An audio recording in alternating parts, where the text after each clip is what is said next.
I used to think love sounded like small, ordinary music. 2 mugs knocking in the sink, grocery lists on the fridge, a laugh from the other room that didn't need a punchline. I'm Ethan, 33, civil engineer. A guy whose job is to make sure bridges don't fall and whose hobby is roasting coffee beans in a cast iron pan that's older than me. My fiancée, well, the woman I was going to marry, was Harper. She ran campaigns for a wellness brand and could make a Tuesday look like a postcard. We'd been together 4 years, engaged for 9 months, and we had a date circled in blue on a paper calendar that hung next to the stove. Her idea. Digital reminders don't feel like a countdown, she said. I want to watch the squares disappear. The first square that felt wrong was a Thursday in late spring. Harper came home with glitter on her cuff and a smile that looked a little staged. Launch party ran long, she said, kissing the air near my cheek and missing by an inch. I told myself not to turn into a detective. I built bridges for a living, not cases. The second wrong square was a Sunday. We'd promised my mom we'd come by for pot roast and wedding planning disaster avoidance. An hour before we needed to leave, Harper messaged, "Emergency content shoot." I should go without her. She'd FaceTime my mom later. My mom still set out a second place. Mothers do that. When you're a planner by trade, you notice patterns the way other people notice perfume. Her texts got shorter. Her late nights always synced with the same contact name popping up on her lock screen. A first name only, Luca, which I'd heard once in a story about an ancient ex who taught me how to parallel park. The name started showing up again like dandelions in a clean yard. I didn't accuse. I took a walk, bought milk, and watched a father teaching his kid to ride a bike. The kid wobbled, the dad did that half-run parents do, and the bike straightened. Sometimes you catch balance, sometimes you don't. 2 weeks later, she was in our spare room, the one we'd painted a soft green for visiting cousins and post-holiday naps, packing a small overnight bag for a strategy offsite. I leaned on the doorframe and asked the question softly, because I still believed a gentle tone could save a hard truth. Is there anything we need to talk about that isn't on the vendor list? She didn't look up. I'm juggling 3 launches, I can't do a heavy talk before a drive. I nodded. Okay, drive safe. That night I didn't sleep. I poured coffee and stared at our calendar, the blue circle around September like a lake I wasn't sure I'd reach. At 2:11 a.m., my phone buzzed with a bank alert. The joint card had been used at a boutique hotel a mile from our apartment. The memo line in the app said, "Rooftop Lounge." I put the phone face down and sat with the kind of silence that doesn't need lights off to be dark. The next morning, a florist called to confirm the final invoice. I confirmed it. Dignity sometimes sounds like yes when your throat wants to say, hold. Then I called a lawyer recommended by a friend, a calm woman named Wren, who said, "If you want scorched earth, I'm not your person. If you want structure and daylight, I'm perfect." I told her I didn't want to break anyone. I wanted to stop pretending the bridge could hold a truck it wasn't designed for. Start a timeline, Wren said. No adjectives. Dates, locations, screenshots of what's yours to keep. Separate discretionary funds from essentials. Keep the lights on, the mortgage paid, your spine straight. And if there's a confession, say as little as possible. People tell on themselves when they run out of someone else's patience. 2 days later, confession arrived on our porch disguised as honesty. Harper dropped her keys in the dish, set her tote on the counter, and stood with her back to the window like she'd practiced this in a mirror. When she spoke, the words were neat, clipped like labels. "I can't marry you," she said. I didn't move, not even a flinch. "Okay." She blinked as if she'd expected a storm and found weather. "I'm in love with my ex," she continued, voice gaining confidence now that the first line had landed. "We've been spending nights together. I didn't want to hurt you, but I can't live a lie." I thought about the dandelions. I thought about the offsite 1 mile from home. I thought about all the tiny kindnesses that kept our house humming. Her always replacing the toilet paper roll, me always cleaning the coffee grinder before bed. That's the thing betrayal never understands. It doesn't just break the big promises. It steals the small rituals you didn't know were holding you together. "Message received," I said. That was it. No monologue. No ask for details that would only salt the air. I took the ring box off the shelf, set it gently on the counter, and went for my coat. She looked startled, like a magician whose rabbit refused the hat. "That's it?" she asked. "You're not going to fight for me?" "I fought for us while you were rehearsing this line," I said, still calm. "Now I'm fighting for my future." I went to my office and wrote 3 lists: what gets canceled, what gets kept, what gets stored. It was easier than I expected, the way putting a splint on a fracture is easier than walking on it. I called Ren. "It's time." She moved faster than panic. "I'll draft the wedding cancellations with deposit recovery language. I'll handle the venue and caterer. You call your realtor to assess the house. If your name is primary on the mortgage, get 3 market opinions and copy her on each email. Keep the tone friendly, friendly wins judges, and freeze your sleep." I called my realtor, a kind man who could talk square footage and feelings with equal competence. He walked through the house that afternoon, speaking softly, measuring corners I'd lived in long enough to know by heart. "You've cared for this place," he said. "It will take care of you back." Harper stayed at a friend's that night. I packed the guest room like a man who intends to move without making a scene. Books, sweaters, the hand tools my grandfather left me, the cast iron pan for coffee roasting, one photo of my dad and me fishing on a gray morning. I left the furniture. I left the wedding binder. I left the plant she'd coaxed back from a crispy death. Mercy doesn't always look like a hug. Sometimes it looks like you not taking everything you're entitled to.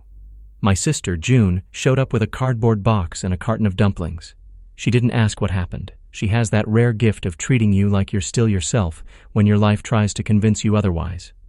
We ate on the floor and made up new names for rooms: the future office, the quiet room, the clean slate kitchen. She tapped the calendar on the wall. "Want me to take this down?" "Leave it," I said. "One more day. I'm not running. I'm walking out with the lights off." The next morning, I began the most adult scavenger hunt of my life. Cancel the venue. Done. The coordinator's voice softened in real time when I refused to argue about the non-refundable clause and asked only for the minimum allowed back. Return the suits. Done. The tailor patted my shoulder twice like punctuation. Call the band. Done.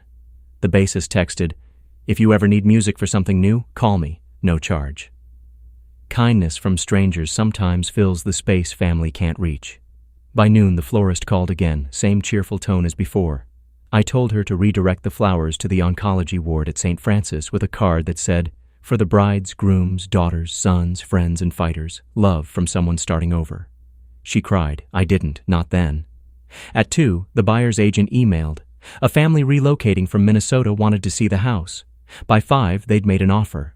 Above asking, clean terms, a closing that could happen in 3 weeks if I wanted. I sent the summary to Harper with a short, "A note. I'll sign, you'll sign, we'll both be okay."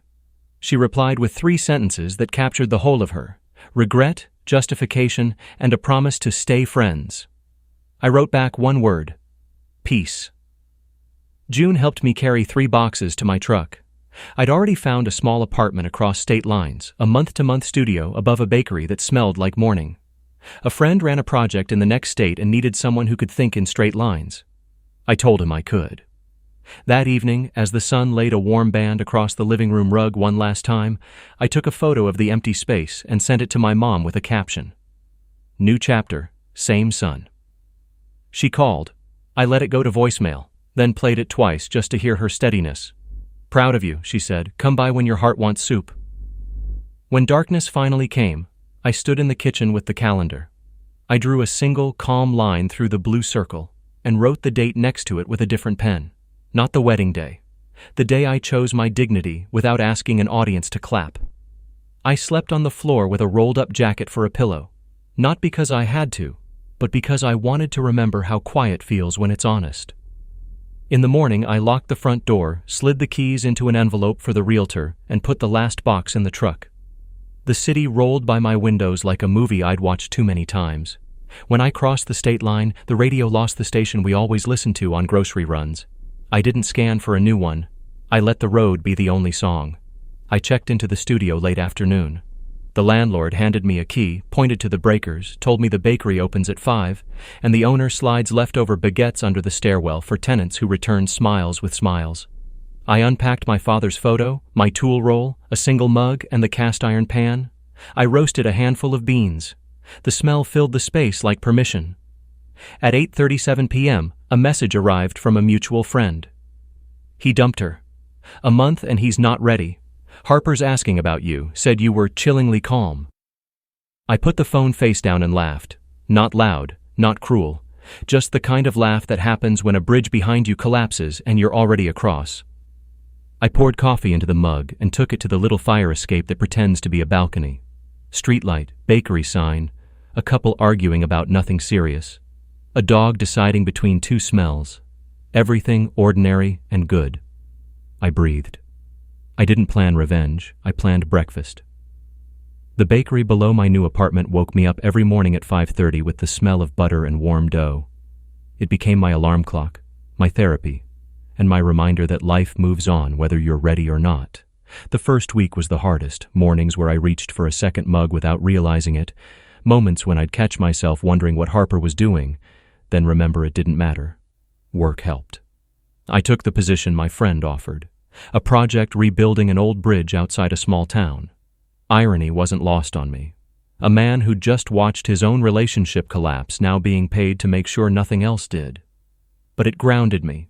Concrete and steel don't lie, they either hold or they don't. After a few weeks, I started running again. I'd lost that habit while we were planning the wedding, telling myself I was too busy. Now I had more time than I knew what to do with. The sound of my shoes on pavement reminded me I was still moving forward, even if my heart lagged behind. Then, one Saturday morning, my phone buzzed. The name on the screen made my stomach tighten. Harper. The message was simple.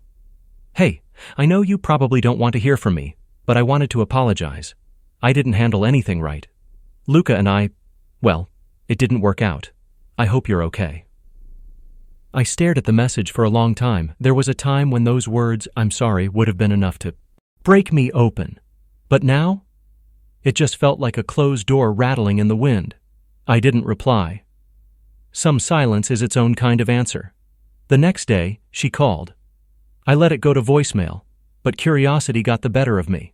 Her voice was soft, slower than usual, with that tremor people have when they realize they've burned their last bridge. Ethan, I know I don't deserve your forgiveness, she said, but I just wanted you to know that I'm not with him anymore. He said he wasn't ready for commitment. Guess I got a taste of my own medicine. A sad little laugh. I really did love you. I just didn't realize how much until I lost you. There it was, the confession, the closure, the irony. I didn't save the voicemail. I didn't need to. Some words are meant to evaporate. Over the next few weeks, Harper tried to reach out again. A text about how she missed the way I made coffee. Another about how quiet the house felt without me. Each one came from the same number, but it could have been a different person than the woman I once knew. Regret changes the tone of a voice more than age ever can.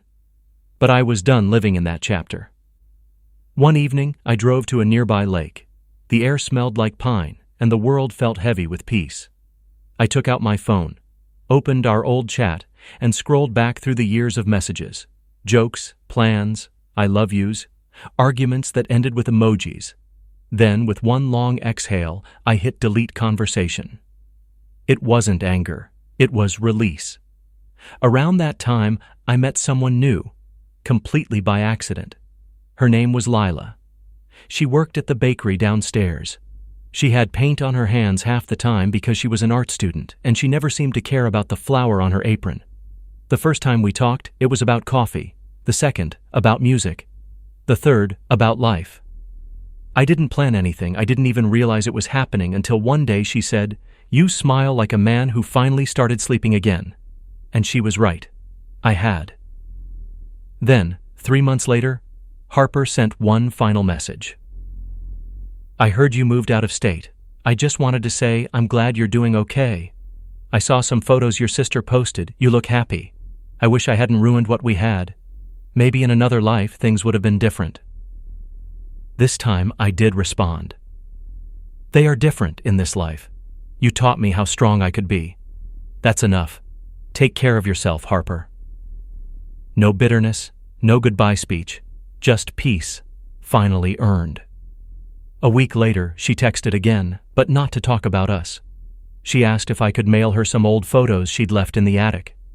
I agreed, and when I went through the box, I found one picture of us I couldn't throw away. It was taken at the lake 2 summers before everything fell apart. Her in a red dress, me grinning like the world made sense. I kept it. Not because I missed her, but because it reminded me of who I was before I forgot how to listen to myself. As summer turned to fall, I took on more projects, built a small circle of friends, and started seeing Lila regularly. There was no pressure, no performance, just 2 people who'd both known loss and still chose to laugh anyway. One evening as we sat on my tiny balcony eating dinner from paper boxes, she asked, "If she called you tomorrow and begged for another chance, would you go back?" I smiled, shaking my head. No, because I finally learned that love without loyalty is just noise, and I've had enough noise. She nodded, and for a long time we just watched the city lights blink against the dark. A month later, my realtor sent me a message about the old house. It had sold again. Apparently, Harper had put it on the market after I left, but it hadn't sold until recently. The new owner sent a note asking if I could share some maintenance tips for the place. When I saw the address, I smiled. A full circle. Someone else would live there now. Someone else would fill those walls with laughter. Or maybe arguments, or maybe peace. It wasn't my story anymore. I emailed back one line. "Treat the house kindly. It's built on lessons."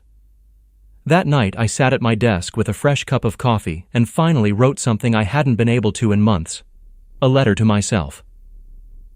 You didn't fail. You just finished early. You didn't lose her.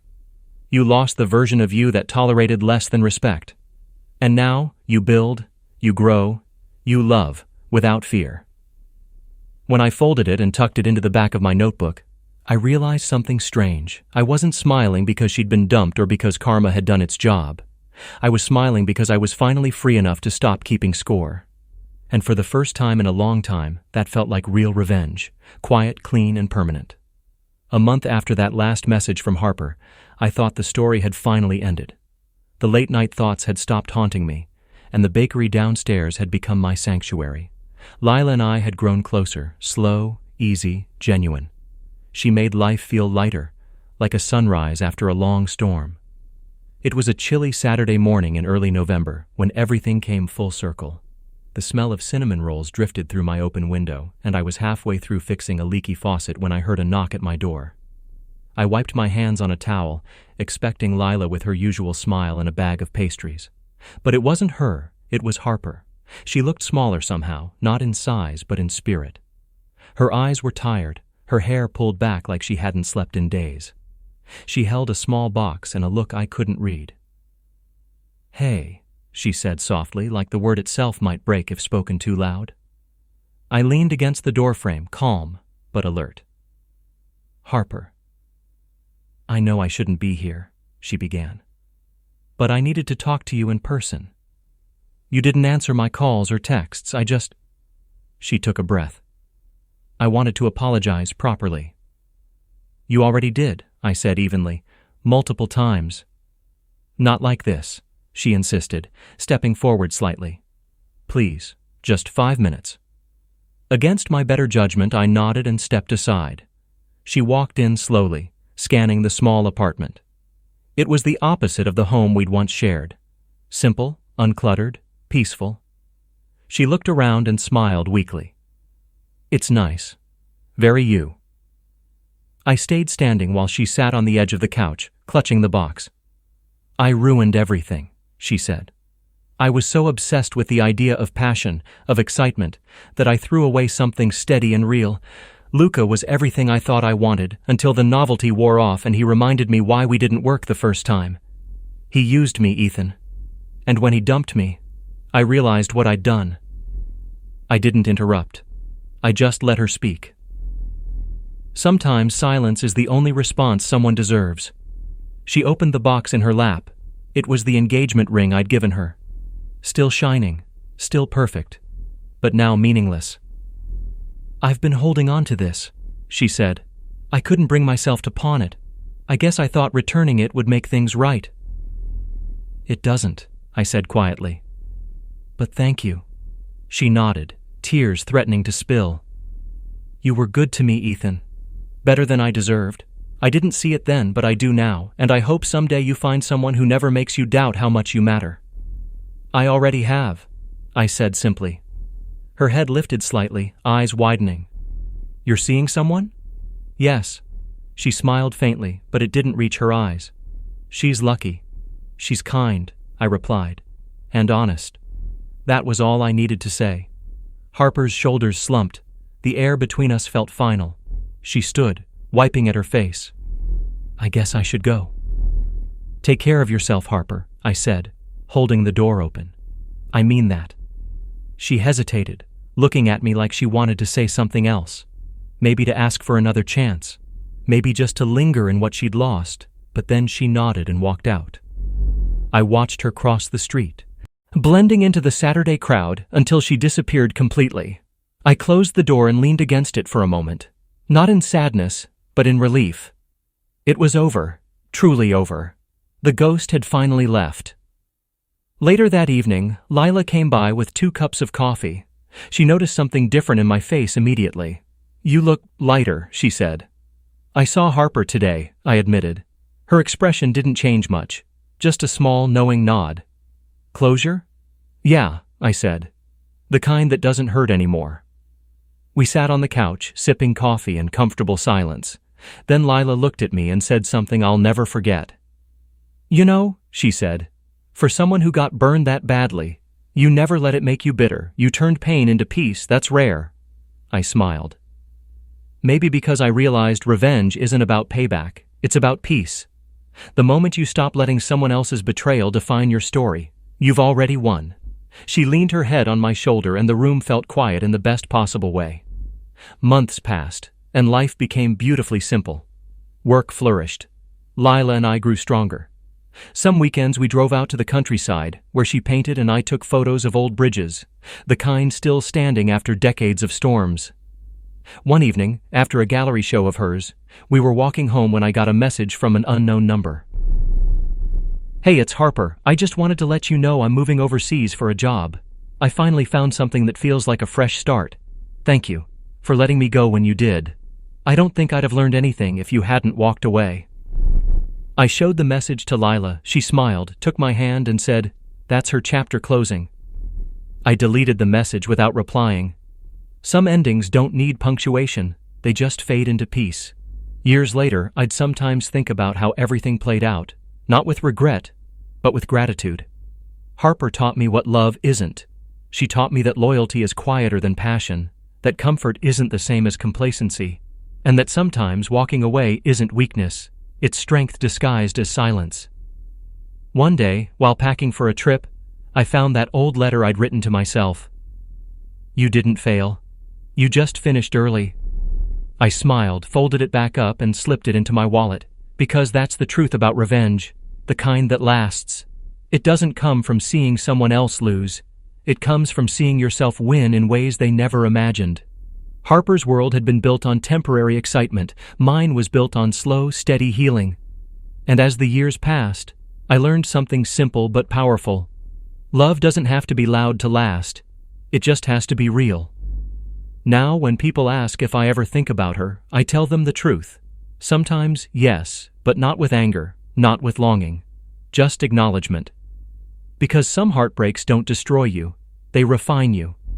And in the quiet of a new morning, with the scent of coffee filling the air and Lila humming in the kitchen, I finally understood what peace really sounds like. It's not silence, it's serenity. And that's a kind of revenge no heartbreak can ever undo.